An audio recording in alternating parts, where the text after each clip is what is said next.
اللهم صل وسلم وبارك على سيدنا وشفينا ومولانا محمد وعلى آله وأصحابه سيدنا وشفينا ومولانا محمد وبارك وسلم صلاة وسلام عليك يا رسول الله.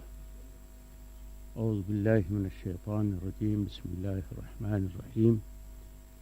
إن الله وملائكته يصلون على النبي يا أيها الذين آمنوا صلوا عليه وسلموا تسليما. اللهم صل على سيدنا ومولانا محمد وعلى آل سيدنا ومولانا محمد وبارك وسلم صلاة وسلام عليك يا سيدي يا حبيبي يا رسول الله. رمضان شریف ابھی جوان ہوا ہے، ماہ رمضان ابھی جوان ہوا اور رمضانی میاں پہلی بوڑھے ہو گئے. یعنی پہل جب ہم لوگ یہاں تراویح پڑھتے تھے تو 3-4 صف میں بھی گنجائش نہیں ہوتی تھی، اور اب 2 صف کے بھی لوگ مشکل سے آتے ہیں. بہرحال جس کو اللہ تعالیٰ توفیق دیتا ہے وہی آتا ہے، جس کو اللہ تعالیٰ اپنے گھر میں بلاتا ہے وہی آتا ہے. اگر زبردستی ہم کسی کو لانا بھی چاہیں گے تو وہ نہیں آئے گا جب تک اللہ تعالیٰ توفیق نہ دے. تو ہمیں اور آپ کو اپنی قسمت پہ ناز کرنا چاہیے کہ اللہ تعالیٰ نے ہمیں اور آپ کو توفیق عطا فرمائی. یہ ہمارا کام نہیں ہے کہ ہم آتے ہیں یا ہم نماز پڑھتے ہیں، نہیں، یہ اس کی توفیق سے ہوتا ہے. وہ جس کو توفیق دیتا ہے اس کا سر جھکتا ہے، اور جس کو اپنی توفیق سے دور رکھتا ہے اس کا سر نہیں جھک پاتا ہے. پھر درود پاک پڑھیے. اللہم صلی علی سیدنا و شفیعنا و مولانا محمد وعلی آل سیدنا و شفیعنا و مولانا محمد وبارک وسلم صلاۃ و سلام علیک یا رسول اللہ. کل اعتکاف سے متعلق میں نے کچھ باتیں، کچھ مسائل اور ایک حدیث پاک آپ کو سنانے کا شرف حاصل کیا تھا، جس میں حضرت سیدہ عائشہ صدیقہ رضی اللہ تعالی عنہا کی وہ روایت میں نے پیش کی تھی جس میں حضرت عائشہ صدیقہ رضی اللہ تعالی عنہا ام المومنین نے ارشاد فرمایا کہ حضور نبی کریم صلی اللہ علیہ وسلم ہمیشہ اعتکاف فرماتے رہے یہاں تک کہ آپ نے پردہ فرمایا، اور آپ کے پردہ فرمانے کے بعد، وصال فرمانے کے بعد آپ کی بیویوں نے اعتکاف فرمایا. یہ حضرت عائشہ نے اس حقیقت کو واضح کیا تھا، اور اس حدیث کو بخاری و مسلم وغیرہ نے نقل کیا ہے. آج جو حدیث میں آپ کو سنا رہا ہوں یہ حضرت سیدنا ابو ہریرہ رضی اللہ تعالیٰ عنہ کی روایت ہے، اور اس کو بھی سیاح کی کتابوں نے اپنے اندر نقل کیا ہے. حضرت سیدنا ابو ہریرہ رضی اللہ تعالی عنہ ارشاد فرماتے ہیں قال کان یعتکف فی کل عام 10 فاعتکف 20 فی العام الذی قبض. حضرت ابو ہریرہ فرماتے ہیں کہ حضور نبی کریم صلی اللہ علیہ وسلم ہر سال رمضان شریف میں 10 دنوں کا اعتکاف فرماتے تھے. یہ حضرت ابو ہریرہ رضی اللہ تعالیٰ عنہ وہ صحابی ہیں کہ جو ہمیشہ اصحاب صفہ کی جو جگہ ہے جہاں اصحاب صفہ بیٹھتے تھے، شاید آپ نے دیکھا ہوگا مسجد نبوی شریف میں وہ گھیری ہوئی جگہ جس میں 60-70 آدمی بمشکل بیٹھ سکتے ہیں. پیارے نبی کے زمانے میں بھی 60-70 صحابی، وہ صحابی جن کے کھانے پینے کا کوئی انتظام نہیں تھا، جن کا گھر بار نہیں تھا، انہوں نے اپنی رہائش اسی میں اختیار فرما لی تھی. اور انہی میں سے حضرت ابو ہریرہ رضی اللہ تعالی عنہ بھی تھے. وہ دیکھتے تھے کہ کون کیا کر رہا ہے مسجد نبوی میں، کون آ رہا ہے، کون جا رہا ہے، کون کیا کہہ رہا ہے. حضرت ابو ہریرہ رضی اللہ تعالی عنہ کا کام ہی یہ تھا کہ وہ پیارے نبی جب تشریف لاتے اور آپ جب کچھ ارشاد فرماتے تو حضرت ابو ہریرہ اس کو زبانی یاد کیا کرتے تھے. وہ اصحاب صفہ کی جگہ پر، اصحاب صفہ میں سے یہ بھی تھے، اس جگہ پہ بیٹھ جاتے تھے اور پیارے نبی کے ارشادات کو یاد کرتے رہتے تھے. یہی وجہ ہے کہ ایک دو نہیں بلکہ ہزاروں ہزار 6-7 ہزار حدیثیں حضرت سیدنا ابو ہریرہ رضی اللہ تعالی عنہ نے روایت فرمائی ہے. یہی کام تھا ان کا، حدیث کو بیٹھ کر کے یاد کرنا. بہت سے لوگ قرآن کو یاد کرتے ہیں اور حضرت ابو ہریرہ حدیث رسول کو یاد کرتے تھے. درود پاک پڑھیے. اللہم صلی علی سیدنا و شفیعنا و مولانا محمد وعلی آل سیدنا و شفیعنا و مولانا محمد وبارک وسلم صلاۃ و سلام علیک یا رسول اللہ. تو حضرت ابو ہریرہ فرماتے ہیں کہ ہر سال پیارے نبی صلی اللہ علیہ وسلم رمضان شریف میں 10 دنوں کا اعتکاف فرماتے تھے. واعتکف 20، لیکن ایک سال آپ نے 20 دنوں کا اعتکاف فرمایا، یعنی 10 سے شروع کیا اور 30 تک لے گئے. ایک سال آپ نے 20 دنوں کا اعتکاف فرمایا، اور یہ سال وہی سال تھا جس میں آپ نے پردہ فرمایا. یہ حضرت ابو ہریرہ فرماتے ہیں. اب اس حدیث سے آپ اندازہ لگائیے کہ ہمارے نبی صلی اللہ علیہ وسلم کو پردہ فرمانے کا، اپنے پردہ کر جانے کا علم تھا کہ نہیں تھا؟ اگر علم نہیں تھا تو یہ ذاتی کیسے سامنے آئی؟ ہر سال تو 10 دنوں کا اعتکاف فرماتے تھے، اس سال آپ نے 20 دنوں کا اعتکاف کیوں فرمایا؟ اس کا معنی یہ ہے کہ نبی کریم صلی اللہ علیہ وسلم دیکھ رہے تھے کہ اب اس کے بعد جو رمضان شریف آنے والا ہے اس میں ہمیں اعتکاف کا موقع نہیں ملے گا، تو جتنا ہو سکے اتنا کر لو. اس حدیث سے کئی مسئلے ہمارے سامنے آتے ہیں. ایک تو یہ کہ آدمی جب قبر کے قریب جانے کی عمر میں پہنچ جائے تو اس کو عبادت زیادہ کرنی چاہیے.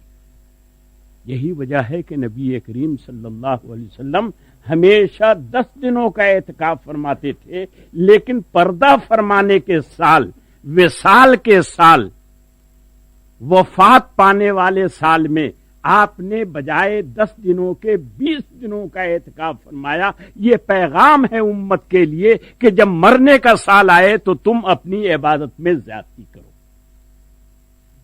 ایک بات یہ معلوم ہوئی. دوسری بات یہ معلوم ہوئی کہ حضور نبی کریم صلی اللہ علیہ وسلم نے اپنی امت کو 20 دن اعتکاف کرنے کے بعد بھی اعتکاف کا حکم نہیں دیا. اگر اعتکاف کا حکم دیا ہوتا تو یہ اعتکاف کرنا اہل ایمان پر، امت مصطفیٰ پر واجب ہو جاتا، لیکن نبی کریم صلی اللہ علیہ وسلم نے اعتکاف کے وجوب سے اپنی امت کو بچایا اور صرف اس کو سنت کے دائرے میں رہنے دیا، سنت کے خانے میں رہنے دیا. تو حضور نبی کریم صلی اللہ علیہ وسلم کا یہ اعتکاف جو 20 دنوں کا ہوا ہے، یہ ہمارے لیے سنت موقدہ نہیں ہے. ہمارے لیے سنت موقدہ صرف وہ اعتکاف ہے کہ جو ہمیشہ آپ نے کیا، اور وہ ہے 10 دنوں کا اعتکاف. یہ 20 دن کا اعتکاف کرنا یہ خصوصیت ہے نبی کریم صلی اللہ علیہ وسلم کی، پیارے نبی کی خصوصیت ہے. لیکن اگر کوئی امت 20 دن کا اعتکاف کر لے، 30 دن کا اعتکاف کر لے تو یہ اس کے لیے ناجائز نہیں ہوگا، یہ اس کے لیے گناہ کا سبب نہیں ہوگا، اس لیے کہ ثواب ہی ثواب ہے. تو حضور نبی کریم صلی اللہ علیہ وسلم نے کبھی 10 دن کا بھی اعتکاف کیا ہے اور کبھی 20 دنوں کا بھی اعتکاف کیا ہے. درود پاک پڑھیے. اللہم صلی علی سیدنا و شفیعنا و مولانا محمد وعلی آل سیدنا و شفیعنا و مولانا محمد وبارک وسلم صلاۃ و سلام علیک یا رسول اللہ. ایک حدیث پاک اور اعتکاف کے بارے میں سن لیجیے. چونکہ اب وقت بہت تیزی کے ساتھ گزر رہا ہے اور ہم یہ چاہتے ہیں کہ تھوڑے تھوڑے مسائل مختلف قسموں کے آپ کے سامنے ہم رکھنے کی سعادت حاصل کریں.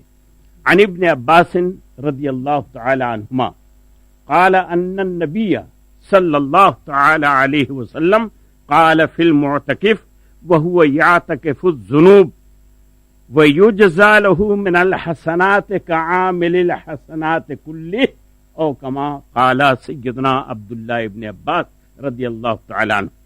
حضرت عبداللہ ابن عباس نے روایت فرمایا کہ نبی کریم صلی اللہ علیہ وسلم نے ارشاد فرمایا ہے، کس کے بارے میں؟ قال فی المعتکف، اعتکاف کرنے والوں کے بارے میں ارشاد فرمایا ہے۔ اعتکاف جو ہے یہ بہت پرانی عبادت ہے، جیسے خدا کو سجدہ کرنا یہ بہت پرانی عبادت ہے، رکوع کرنا یہ بہت پرانی عبادت ہے، شروع سے ہے، ابتدائی انسانیت سے ہے، بلکہ انسان جب پیدا نہیں ہوا تھا اس وقت بھی فرشتوں کی یہ عبادت تھی۔ سجدہ کرنا، رکوع کرنا یہ بہت پرانی عبادت ہے، اسی طریقے سے اعتکاف کرنا بھی یہ پرانی عبادت ہے۔ قرآن پاک کے پہلے پارے میں اللہ تعالیٰ نے حضرت ابراہیم اور حضرت اسماعیل علیہم الصلاۃ والسلام کو حکم دیا ہے، ان طہرا بیتیا للطائفین والعاکفین والرکع السجود۔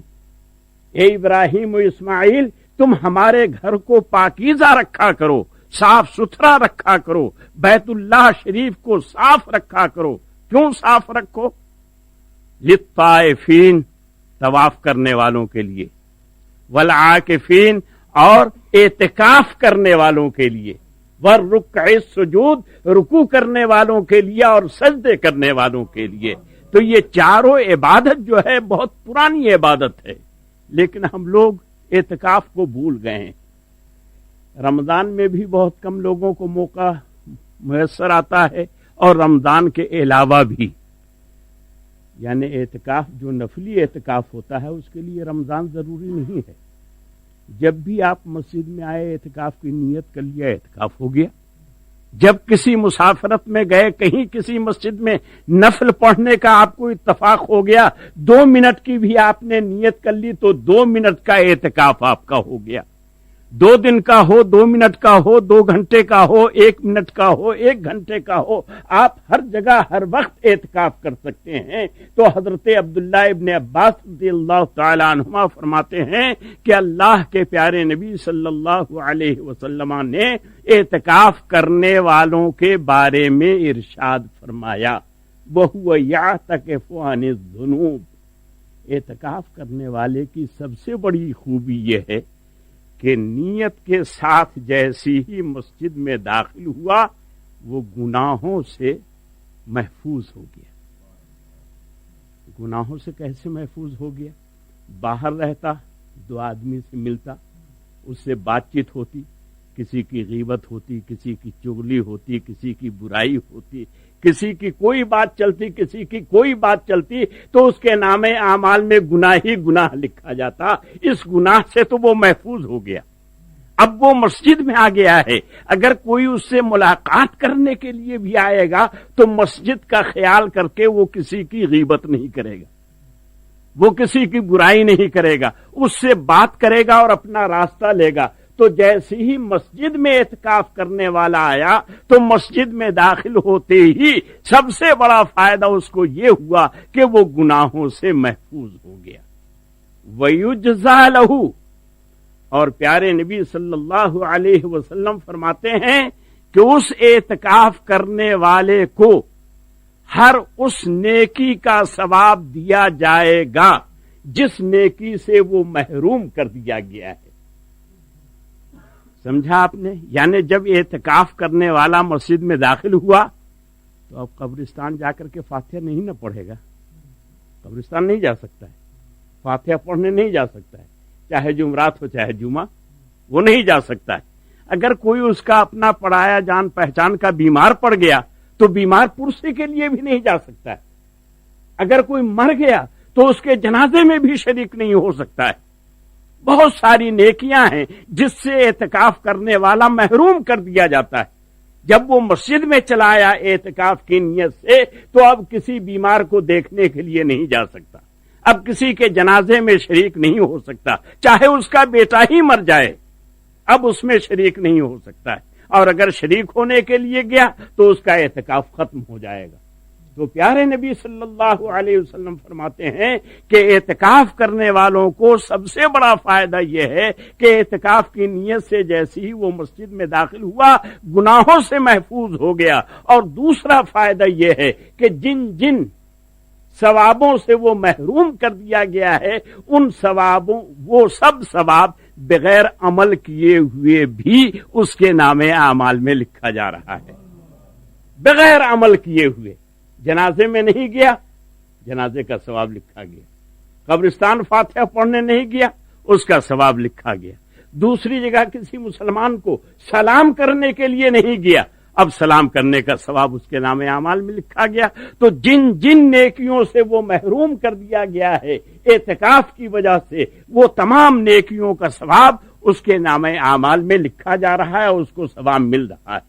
اور یہی حال غازیوں کا بھی ہے، اور یہی حال حاجیوں کا بھی ہے، اور یہی حال طالب علموں کا بھی ہے۔ ایک طالب علم جب پڑھنے کے لیے بیٹھتا ہے، قرآن و حدیث پڑھتا ہے، تو چاہے اس سے کسی کی بیمار پرسی چھوٹ جائے، کسی کے جنازے میں شریک نہ ہو سکے، فاتحہ پڑھنے کے لیے قبرستان نہ جا سکے، کسی بزرگ کے استقبال کے لیے نہ جا سکے، وہ قرآن و حدیث پڑھ رہا ہے اور وہ سارے ثواب اللہ تعالیٰ اس کے نام اعمال میں لکھوا رہا ہے۔ یہی حال حاجیوں کا بھی ہے۔ ایک حاجی جب ارکان حج کی ادائیگی میں لگا ہوا ہے اور یہ تمام ثواب کے کام ادھر ہو رہے ہیں، اس میں وہ شریک نہیں ہو سکا، تو اللہ تعالیٰ یہ سارے ثواب اس کے نام اعمال میں لکھوا رہا ہے۔ اور غازیوں کا بھی یہی حال ہے، جو اللہ کے راہ میں جہاد کرنے کے لیے نکلتے ہیں اور جہاد ہی میں لگے رہتے ہیں، یہ نیکیاں نہیں کر پاتے ہیں، تو اللہ تعالیٰ ان نیکیوں کا ثواب بھی ان کے نام اعمال میں لکھواتا ہے۔ تو اللہ تعالیٰ نے ہم مسلمانوں سے عمل کم لیا ہے اور اجر اس کا زیادہ عطا فرمایا ہے۔ اللہ تعالیٰ ہمیں اور آپ کو اعتکاف کی توفیق عطا فرمائے۔ وصلی اللہ تعالی علی خیر خلقہ سیدنا و مولانا محمد وعلی آلہ واصحابہ اجمعین برحمتک یا